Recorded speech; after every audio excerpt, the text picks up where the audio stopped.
In this video, I'm going to show you how to find the default username and password for your Netcomm router. Begin by checking the label located on the back or bottom of your router.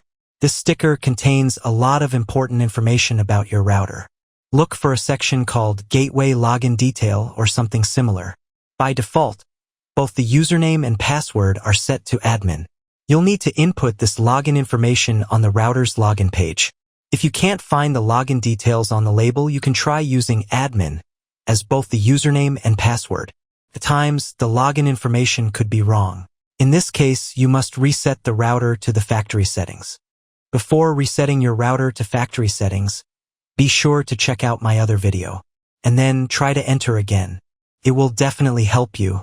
After resetting the router to its factory settings, you'll need to set it up again. Check the video description for a tutorial on how to do that. If you found this video useful, please give it a like and drop a comment.